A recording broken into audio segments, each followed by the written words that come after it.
Assalamualaikum warahmatullahi wabarakatuh. Selamat datang di video saya. Pada kesempatan kali ini, saya akan menceritakan sejarah Nabi Muhammad SAW.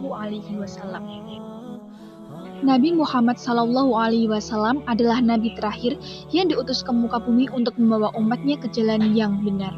Beliau terlahir dari seorang ibu yang bernama Siti Aminah dan seorang ayah yang bernama Abdullah. Beliau lahir pada hari Senin 12 Rabiul Awal atau 22 April tahun 571 Masehi di kota Makkah pada tahun Fil atau tahun gajah.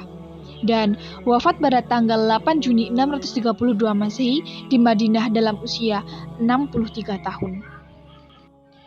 Nabi Muhammad dilahirkan dalam keadaan yatim karena ketika Nabi Muhammad masih dalam kandungan, Abdullah ayahnya telah meninggal dunia. Nabi Shallallahu Alaihi Wasallam terlahir dari keluarga bangsawan Quraisy. Nama lengkap beliau adalah Muhammad bin Abdullah. Ia merupakan seorang yang terlahir dari keluarga Bani Quraisy yang membawa ajaran agama Islam. Nama Muhammad artinya orang terpuji. Nabi Muhammad dilahirkan dalam keadaan yatim karena ketika Nabi Muhammad masih dalam kandungan, Abdullah ayahnya telah meninggal dunia. Nabi Shallallahu Alaihi Wasallam terlahir dari keluarga bangsawan Quraisy. Nama lengkap beliau adalah Muhammad bin Abdullah. Ia merupakan seorang yang terlahir dari keluarga Bani Quraisy yang membawa ajaran agama Islam. Nama Muhammad artinya orang yang terpuji. Nama ini diberikan oleh kakek tercintanya, yaitu Abdul Muthalib. Sebelum kelahiran Nabi Muhammad, ada banyak hal yang terlihat jauh berbeda jika dibandingkan dengan pasca kelahirannya. Seperti pada saat masa jahiliyah atau zaman jahiliyah, yaitu zaman kebodohan sebelum kelahiran Nabi, di mana umat Nabi ketika itu terbiasa menyembah patung-patung berhala. Mereka terbiasa juga dengan mabuk-mabukan, main judi, maksiat, dan merendahkan derajat kaum wanita. Hidupnya berpindah-pindah dan terpecah belah ke dalam beberapa suku yang disebut dengan kabilah. Hidup yang penuh dengan kebebasan dan tidak memiliki aturan dalam bermasyarakat, sehingga kehidupan pada saat itu sangatlah kacau. Peristiwa Tahun Gajah merupakan peristiwa terjadinya penyerbuan kota Makkah oleh pasukan Abraha pada masa kelahiran Nabi Muhammad. Tahun Gajah ini ialah tahun terjadinya penyerangan Ka'bah oleh pasukan tentara Raja Abraha. Serombongan pasukan gajah yang dipimpinnya ini hendak menghancurkan Ka'bah. Karena bangsa Quraisy akan semakin terhormat lantaran setiap tahunnya umat manusia ramai melakukan ibadah haji di Makkah. Hal ini yang membuat Abraha ingin membelokkan manusia agar tidak lagi datang ke Makkah. Lalu Abraha mendirikan gereja besar di San'a yang bernama Al-Qulayyus. Namun usahanya itu tidak berhasil. Tak seorang pun mau datang ke gereja Al-Qulayyus itu. Abraha sangat marah besar dan pada akhirnya mengerahkan tentara bergajah untuk menyerang Ka'bah. Di dekat Makkah, pasukan bergajah merampas harta benda penduduk termasuk 100 ekor unta milik Abdul Muthalib, kakek Nabi Muhammad. Ketika Ka'bah hendak dihancurkan, Allah Subhanahu wa Ta'ala mengutus burung-burung ababil untuk membawa kerikil sijil. Dengan paruhnya, kerikil-kerikil itu dijatuhkan tepat mengenai kepala masing-masing pasukan bergajah tersebut, hingga tembus ke badan mereka sampai mati. Peristiwa ini diabadikan dalam Al-Quran Surat Al-Fil ayat 1-5. Pasukan bergajah ini hancur lebur, mendapat azab dari Allah Subhanahu wa Ta'ala. Di masa inilah kemudian lahir seorang nabi akhir zaman, yaitu Nabi Muhammad Sallallahu Alaihi Wasallam dari pasangan Abdullah dan Siti Aminah. Peristiwa inilah yang menandai tahun kelahiran Muhammad dan pada akhirnya disebut dengan Tahun Gajah. Sejak di dalam kandungan, Nabi telah ditinggalkan oleh ayahnya. Beliau terlahir dalam keadaan yatim. Dan pada usia 6 tahun, beliau ditinggal oleh ibunya sehingga beliau menjadi seorang yatim piatu. Saat berusia ke-8 tahun, beliau ditinggal oleh kakeknya Abdul Muthalib. Saat masih kecil, Nabi Muhammad disusui oleh Suwaibah selama 3 hari dan oleh kakeknya. Beliau disusukan juga kepada Halimah Sa'diyah dan berada dalam asuhannya. Kurang lebih 6 tahun. Dalam usia 5 bulan, beliau sudah bisa berjalan dan pada usia 9 bulan sudah lancar berbicara.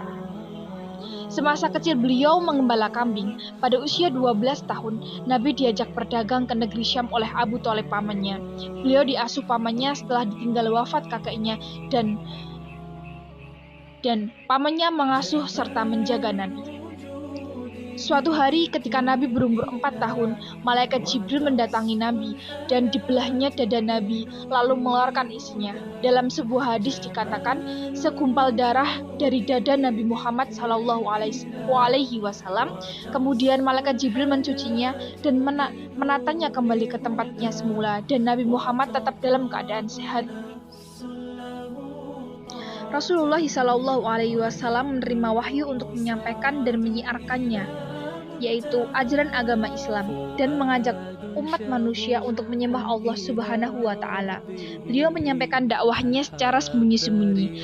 Adapun orang-orang yang pertama masuk agama Islam disebut dengan as-sabiqunal awalun, yaitu keluarga dan para sahabatnya, yakni istrinya Siti Khadijah, sahabatnya Ali bin Abi Thalib dan Abu Bakar As-Siddiq, anak angkatnya Khalifah Utsman bin Affan, Zubair, dan masih banyak lagi keluarga dan para sahabat Rasul yang lainnya.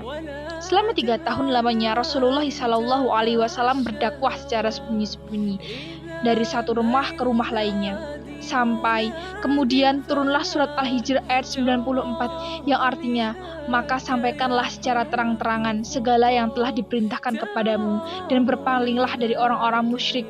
Dengan turunnya ayat ini, maka Rasulullah SAW menyiarkan dakwahnya secara terang-terangan. Tanggapan orang-orang Quraisy pada saat itu sangat marah dan melarang penyiaran Islam yang dibawa oleh Nabi. Bahkan nyawa Nabi Muhammad terancam. Namun Nabi dan para sahabatnya semakin kuat dan tangguh menghadapi tantangan dan hambatan yang dihadapi dengan ketabahan serta sabar, walaupun ejekan, caci maki, olok-olokan, dan menentang seluruh ajaran Nabi. Tahun ke-10 pada masa kerasulan, terjadi peristiwa Amul Husni, yaitu tahun duka cita di mana pamannya Abu Thalib dan istrinya Siti Khadijah wafat, serta umat Islam dalam keadaan sengsara. Di tengah-tengah kesedihannya, beliau dijemput malaikat Jibril untuk Isra Mi'raj, yaitu melakukan perjalanan dari Masjidil Aqsa ke Masjidil Haram sampai ke Sidratul Muntaha untuk menghadapi Allah Subhanahu wa Ta'ala dan menerima perintah sholat 5 waktu. Pada tahun 10 Hijriah, Nabi melakukan haji wada atau haji terakhir. Dalam wukufnya di Arafah, beliau menyampaikan khutbahnya yang berisikan tentang larangan melakukan penumpahan darah kecuali dengan cara yang benar, larangan mengambil harta orang lain dengan cara yang tidak benar, larangan memakan harta riba. Hamba sahaya harus diperlakukan dengan cara yang baik, dan agar umatnya selalu berpegang teguh kepada Al-Quran dan Sunnah Nabi Muhammad SAW. Wafatnya Nabi Muhammad SAW menjadikan kesedihan di muka bumi. Pada saat Abu Bakar mendengar berita duka atas wafatnya Nabi Muhammad, beliau mengucapkan pidato. Ketahuilah, barang siapa yang menyembah Muhammad, maka sesungguhnya Muhammad kini telah mati. Dan barang siapa menyembah Allah, maka sesungguhnya Allah tetap senantiasa hidup, tidak akan pernah mati. Kemudian beliau membacakan firman Allah Subhanahu wa Ta'ala yang artinya, sesungguhnya kamu akan mati dan sesungguhnya mereka akan mati. Quran Surat Az-Zumar ayat ke-39. Berdakwah selama 23 tahun, beliau wafat pada usia 63 tahun. Terima kasih telah menyaksikan video saya. Semoga bermanfaat. Wassalamualaikum warahmatullahi wabarakatuh.